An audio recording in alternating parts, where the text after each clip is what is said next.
Good evening. Welcome to Hill Alcohol and Drug Treatment Tuesday night family night. My name is Debbie Hill, and I'm one of the co-owners here at Hill Alcohol and Drug Treatment, and I welcome you to the family night.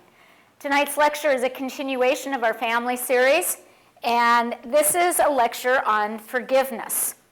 We decided that a lecture on forgiveness was in order because what we know about family treatment in a substance abuse program is that families come to us, in fact, patients come to us with just an abundance of emotions. And, living with an alcoholic or a drug addict or living in a family system that is stressed out by addiction issues, what we know is people that come to treatment, and as you sit here tonight on family night, what we know is that this is a room full of people that have an abundance of hurt and disappointment and anger and pain and fear and just a lot of emotions, resentments, a lot of emotions that most people really don't know what to do with. And so tonight's lecture is really a good lecture to have. It's on what do we do about those feelings. How do we go through the steps and reach the destination of forgiveness? And, I always disclose this when I do this lecture, that this is one of the most difficult lectures I personally give because forgiveness is a difficult issue. It's a challenge. It's hard because forgiveness is not within our human nature. At least within my human nature, when I've experienced the emotion of pain or somebody I feel has done me wrong, my human nature says, what I want to do is I want to get even. That's our human nature, is to get even. Hold on to that resentment. Make that person hurt like they've hurt you. And yet we know that that doesn't work. We know that that is the creation of resentment. And the other thing we know is that resentment is a taker and forgiveness is a giver. And the person that suffers the very, very most from our resentments is ourselves, is that we know that on an emotional level, on a physical level, on a spiritual level, holding on to resentments is detrimental to one's well-being. And so we decided, knowing those facts, we needed to add forgiveness to the lecture series. And I would like to share with you tonight a letter that was written several years ago by a mother who took part in our family program. Her 20-year-old son was in the treatment process. And the 20-year-old son was doing well in treatment, started out good, but as treatment progressed, he relapsed and he was having a hard time getting back into recovery. And this letter was written by the mother to her son at a low point in their recovery process. And I read you this letter to demonstrate why, when we're dealing with the disease of addiction, why forgiveness is such an important element. So I'd like to share this letter with you, and I've changed the names to protect the innocent, but I read this letter with the mother's and the son's blessings. And she writes to her son, "Dear Troy, today is your birthday and it's one of the saddest days of my life. I would love to be celebrating with you. Instead, here I am writing this and feeling as if my heart will never recover. You seem to be blaming me for everything in your life that is wrong. Either you weren't given enough, or there were too many strings attached, or I abandoned you. I don't know exactly what we did wrong. Maybe we were too young to have you. Maybe because we had some marriage problems, you were badly affected. Maybe because you were the firstborn, we expected too much of you. Maybe your dad is a perfectionist and his dad was a perfectionist. He was too hard on you. Maybe I wanted too much for you. Maybe I am a control freak. Let me tell you what I think about today on your 20th birthday. This morning I thought about what it was like to wake up 20 years ago and know that today would be the day I could finally see you. To know that all your daddy and I had waited for would finally be real. All through the long hours of this day, your whole family anxiously waited. You were hard to come by, so there was a lot of praying for safety. You were born, and you were so beautiful. My heart was full. I wanted the very best for you, every good and wonderful thing. I was determined your life would be happy and big. But I was afraid. I was afraid I wouldn't do a good job as a mother. I prayed day and night because I was sure this was the biggest job I would ever do. This morning I thought about that day 20 years ago, just like I do every April 30th. I've always celebrated this day because it was the day I was given one of the greatest gifts of my life. You make my life complete. You have from the beginning. When I think of my life without your sweet and funny, beautiful smile, I don't know how to go on. I can't reconcile the stranger who has robbed my family not only of material things, but also of the joy of your presence. Today my heart is shattered. Where is the little boy who loved us? Where's my baby, the one who's been my sweet son? Not so long ago you'd sit and hold my hand when you talked. You loved me, I know. This morning is the day after the night I had to tell you not to be in our lives. I had to tell your brother and sister that you had broken in and stolen from us. I had to tell them that you had to be out of our lives. They cry, and I hate you for that. I hate you for how your father looks so defeated. He looks so sad. He looks stooped over, and he hurts so much. He's tired.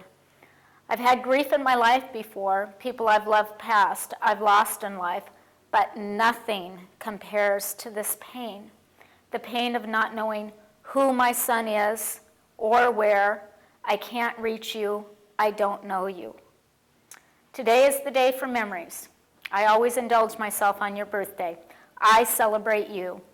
I celebrate your first steps, your first day at kindergarten, your success in grade school.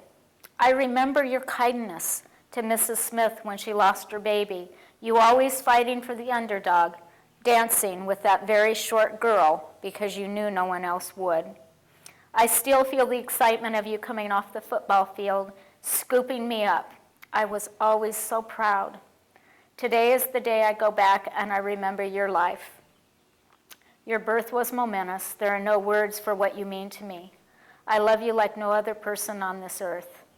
So today, I add the memory of this day where there are no parties and gifts, no words of love spoken, instead tears and regret.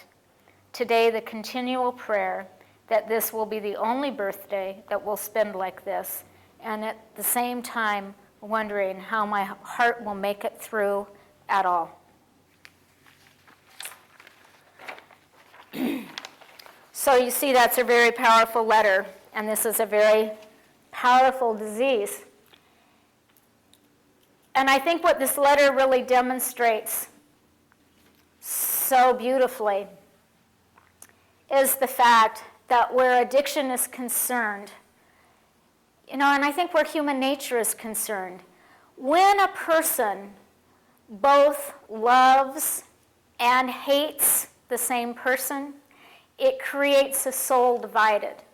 And when a soul is divided, that's soul sickness. And forgiveness is the remedy for soul sickness. And it's the only remedy that I know. And so I want to share with you tonight some of the things that I've learned about forgiveness. And I'd like to challenge you to think about why people choose not to forgive. What are the fears and what is the resistance that people experience when it comes to forgiveness? Because most people are aware that forgiveness is a good thing, that it would be good to let go of resentment, it would be good to let go of pain, that you would feel better if you let go of pain. Not everyone is aware that studies have actually been done on the state of resentment. And what scientists found out, and medical people understand, is that when a person has resentment build up inside, there's physiological changes that take place in a person's body. For instance, their heart rate goes up, their blood pressure goes up, respirations go up. Resentment releases stress hormones like cortisol and adrenaline, you know, those flight or fight mechanisms in a person's body. That happens when there's a lot of resentment and a lot of anger. And what they found is it leads to heart disease, it leads to problems with digestion, it increases chronic pain, it increases depression, it increases one's difficulty in sleeping. So there's a whole lot of negatives that go on with holding on to resentments. And so knowing these things, it's interesting that so many people still knowingly choose not to forgive or not to work towards forgiveness. So I'd like us to look at some of the reasons why people have difficulty with forgiveness and some of misconceptions and some myths that people have about forgiveness. The main thing that I think people believe about forgiveness is that in some way forgiveness will make them weak. And I'd like to address this because this is exactly opposite from the truth. Forgiveness is a very empowering act. You know, forgiveness is not contingent on anyone else doing anything else. It's really a solo journey. And really what's important to understand is that the sole beneficiary of the act of forgiveness is the person doing the forgiving. It's the person doing the forgiving is the person that's going to receive the greatest benefit and the greatest gift from forgiveness. A lot of times people are afraid to forgive because they are afraid that if they forgive, that somehow they'll get hurt again. And, you know, that's a possibility, but it's not necessarily true. People confuse forgiveness with the concept of if I forgive, somehow I'm allowing myself to be vulnerable to the person's misdeeds again. Forgiveness and letting go of personal boundaries are two separate things. They're not one and the same. And so I'll give an example to clarify that. If, for instance, my good friend Carrie, who most of you know, if Carrie came to me and Carrie said, gee, Debbie, I really like your earrings, and I've got a hot date this weekend, and I really would like to borrow your earrings. Would that be okay? And I explained to Carrie, you know, Carrie, you can borrow my earrings, but understand that these were a gift from my mom, and they belong to her mom, and they're really precious to me, so take real good care of them. And I could loan them to her. I would gladly loan her the earrings. And so I loan her the earrings, and she goes out on her hot date, and a couple of weeks goes by, and I say, hey, Carrie, I'd really like to get my earrings back. And she might get kind of that nauseated look on her face. And she might say, well, you know what? I can't give them back to you right now because Marcia, my good friend, had a date, and she really needed your earrings. She really needed the earrings, so I loaned them to her. I'd be upset. I'd probably be angry with Carrie. Carrie's my good friend. Would I be able to forgive her? I think I would. I think I could work through that, and I think I could find the process, and I think I'd be able to forgive Carrie because I value Carrie's friendship more than I value the earrings. Plus, forgiveness is good for me. So I think I could forgive her. However, a couple of months go by, and Carrie comes to me, and she says, hey, Debbie, I really have a hot date this weekend, and I really need to borrow your necklace. And, you know, I've forgiven Carrie now. Does this mean that I need to give Carrie my necklace because I have forgiven her?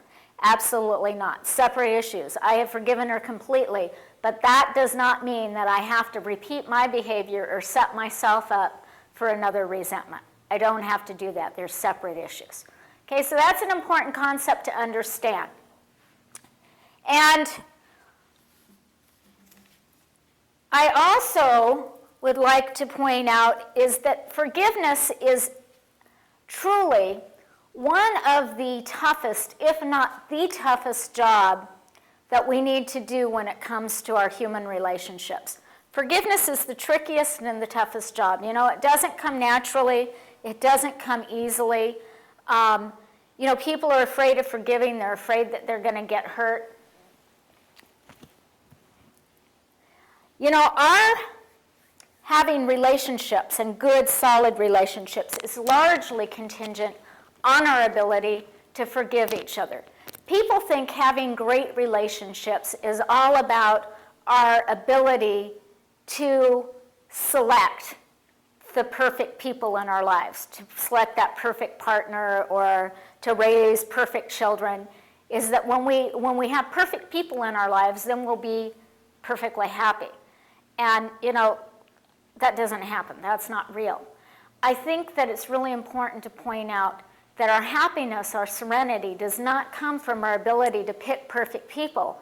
Our serenity comes from our ability to forgive the imperfect people in our life.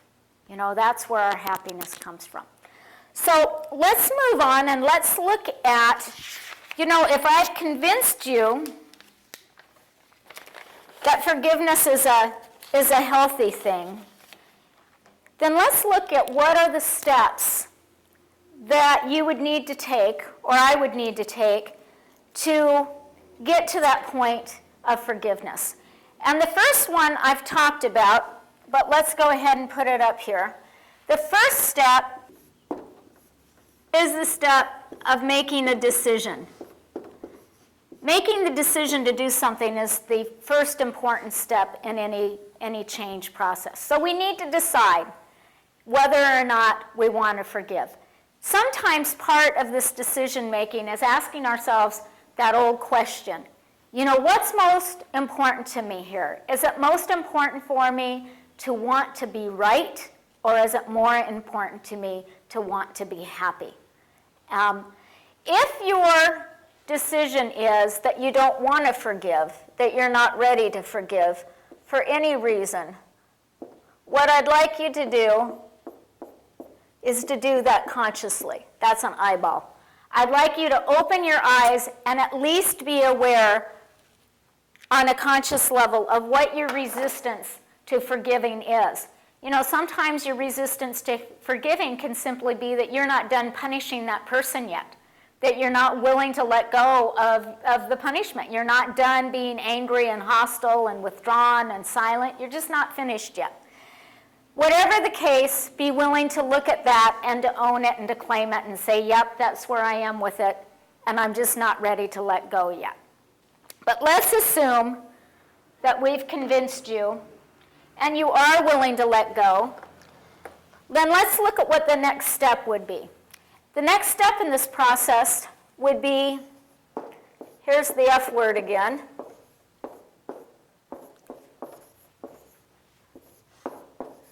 would be to feel the hurt, to feel the pain. This is a difficult step. This is a step that we have a lot of trouble with. A lot of times people will say, I don't want to go back and I don't want to feel the pain. This is maybe something that's happened years and years and years ago that you've carried around a resentment for a long time. So the question becomes, can't I forgive without having to go back and bring all that stuff up and relive it? And my answer to that is no, not really. And the reason why it's important that we feel the pain is it's absolutely imperative that you know exactly what it is that you're forgiving. The more specific you can be with what it is that you're forgiving, the more meaningful that forgiveness is going to be.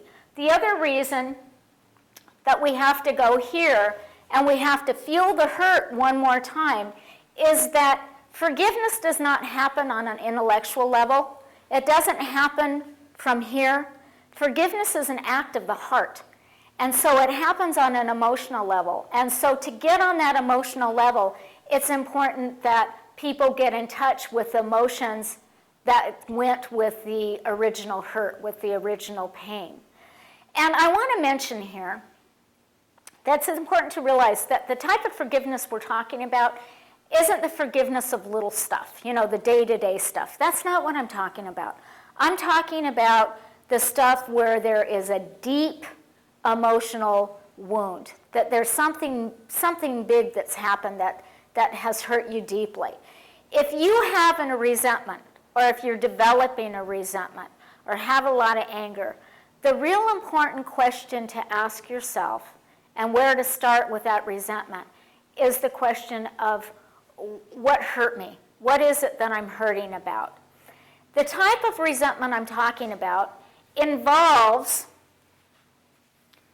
three things, and these are the questions that I'd like you to ask yourself.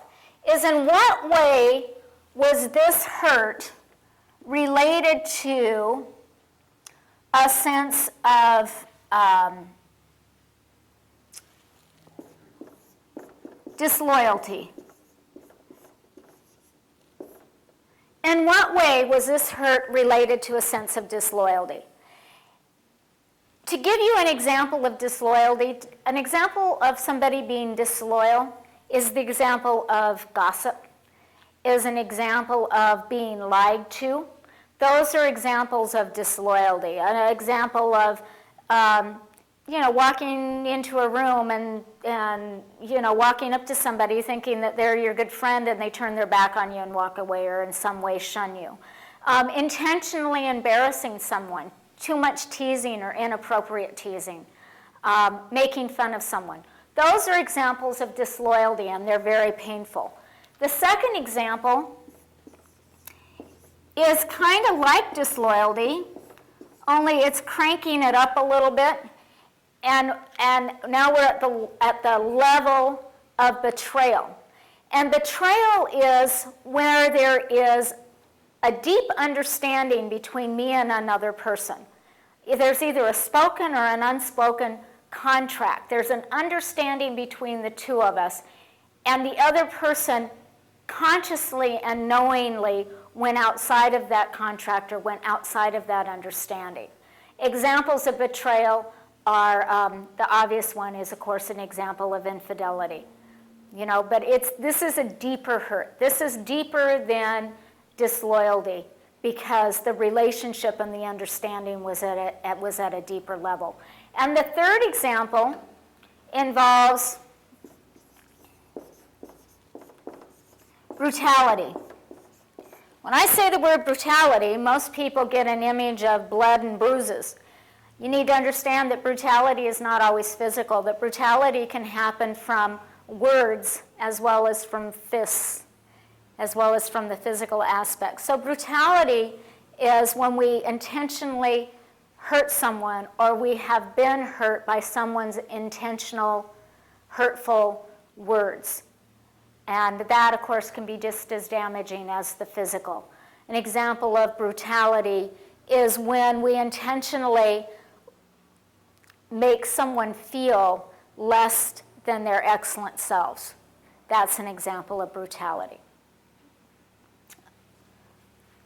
An extreme form of example of brutality would also be the act of rape. Anytime that we bully someone or make them feel less than they actually are is an example of brutality. So if I'm feeling those resentments, then my job is to look at these three things and say, ooh, how is my resentment and my anger linked to hurt, which is linked to disloyalty, betrayal, or brutality? And then what I suggest that you do with that is that you begin the process of writing, of just what I call free writing, is just get out a pencil and piece of paper and just start writing the experience. And it does not matter if it happened 25 years ago. Just let it flow. Let it just write from the heart. You're not going to hurt anybody in that process. This is for you. It's not for anybody else. But just write out what your memory of that is and how it involved these things. Get it on paper. And then the next step that goes with this process is, this is important too, is it would be really helpful for you if you had somebody in your life that was safe for you on an emotional level, that then you could share this with. And if you're in treatment here, you've got a counselor, you've got your group, you've got hopefully a sponsor, you've got a lot of safe people that are in your life now, and hopefully you can take this step. So you're going to make a decision, you're going to feel the hurt. The third thing that you are going to do here is you are going, now this lecture gets tougher as we go along. I told you this was a hard lecture for me. This is when it starts getting hard. The next thing you're going to do is going to develop compassion. You're going to discover the humanity in the person that hurt you. You're going to develop compassion for the person that hurt you by looking at and looking for and discovering their humanity. And this is really difficult. And of course, the deeper the pain, the bigger the hurt, the harder this is to accomplish.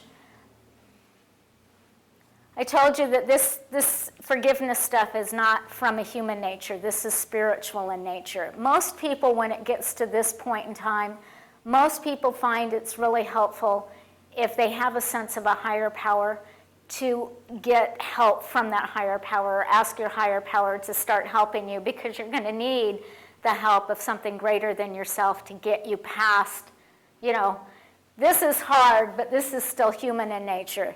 This is when it starts getting really tough to do this work.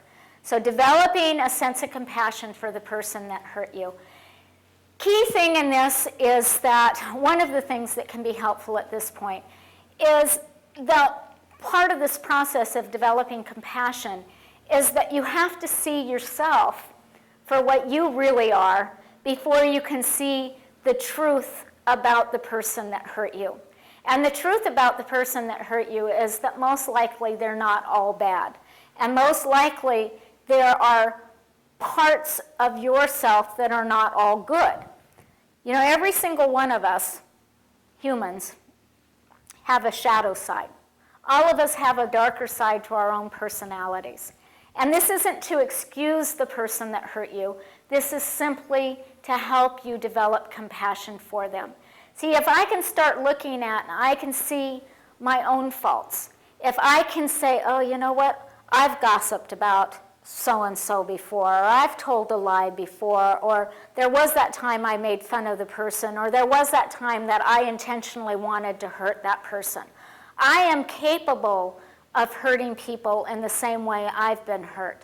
When I can look at myself and I can claim and own my dark side, it makes it easier for me to develop compassion for the person that's hurt me. And so this is an important piece of this process. Part of developing compassion for the person that hurt you is also possibly to start looking for the child within them. If I can look for some people, they say that they can maybe look for the God within them. If I can start looking for the child in the person that hurt me or the God in the person that hurt me, it's easier to develop that sense of compassion. It's easier to develop that sense of compassion. Once upon a time, I was really struggling with a real deep resentment. And this wasn't that long ago.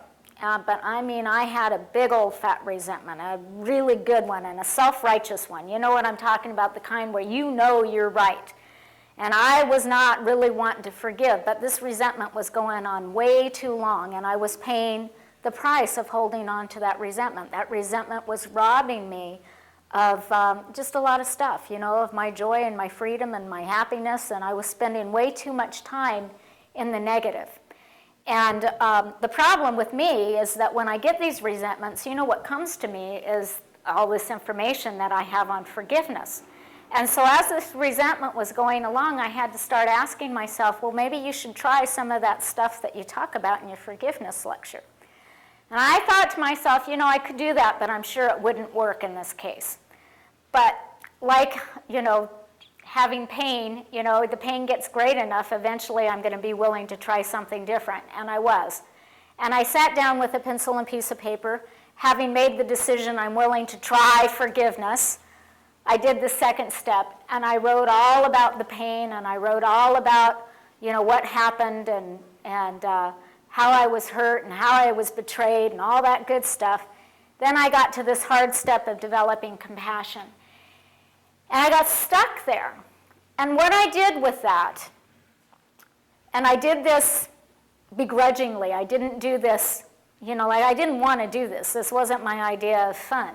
But what I did was I sat down and I wrote one of those letters that I knew I would never send to the person. But I wrote a letter, and I wrote this letter, and I went on with this letter. Well, kind of just did that free writing. I kept going, and I was thinking, where is this going to go?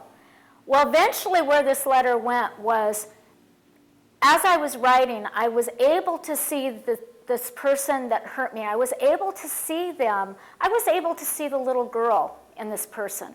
And I was able to see that this person had acted the way that they had towards me because really the place that they were coming from was the place of a child. They were coming from a place of insecurity and jealousy and uncertainty, I'm sure. And when I could see that person as coming from the place of a wounded child, I was able to forgive her much more easily than I was when I just saw her as an evil witch. So,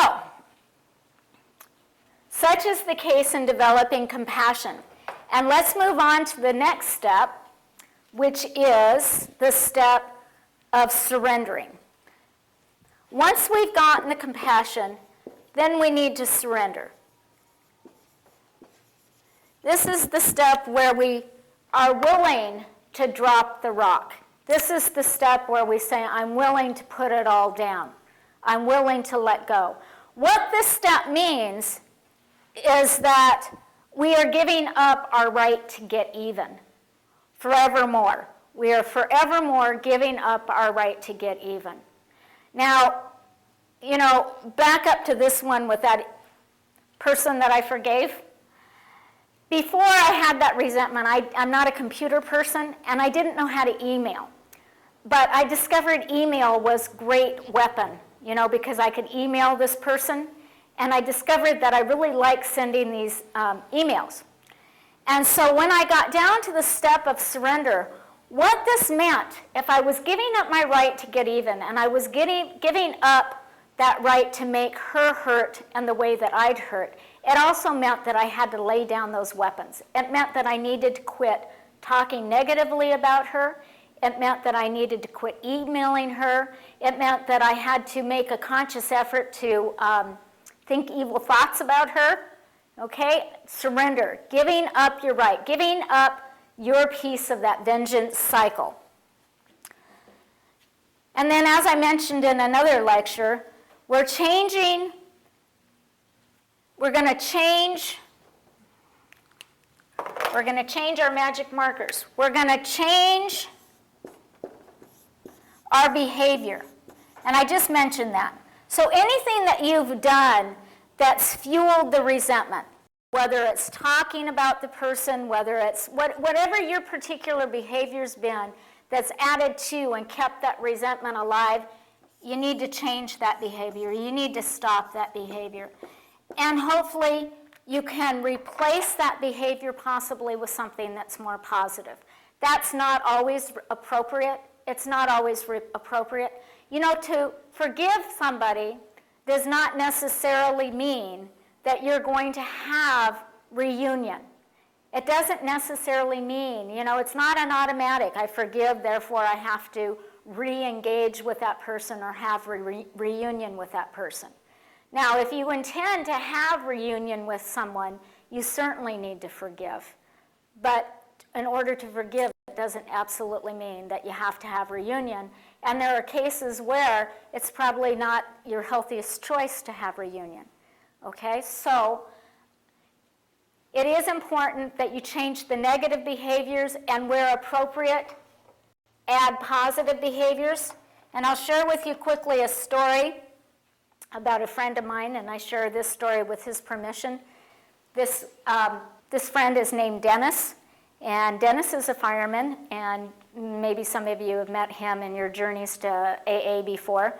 Dennis is a great guy, and I love him and I respect him a lot.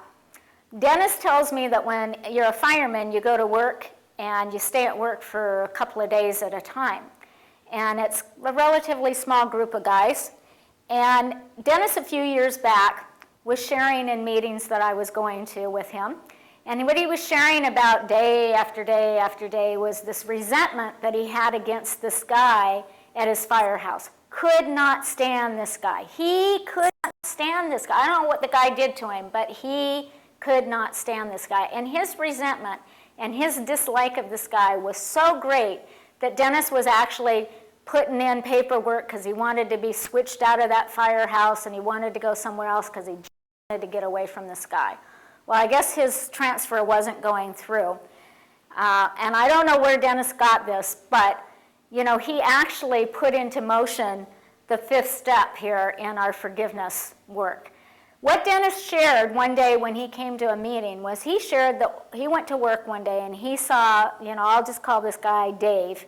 He saw Dave sitting there in the firehouse and he started feeling like, oh God, there's Dave. Dennis had the wisdom, the intuitive wisdom, to change his behavior towards Dave.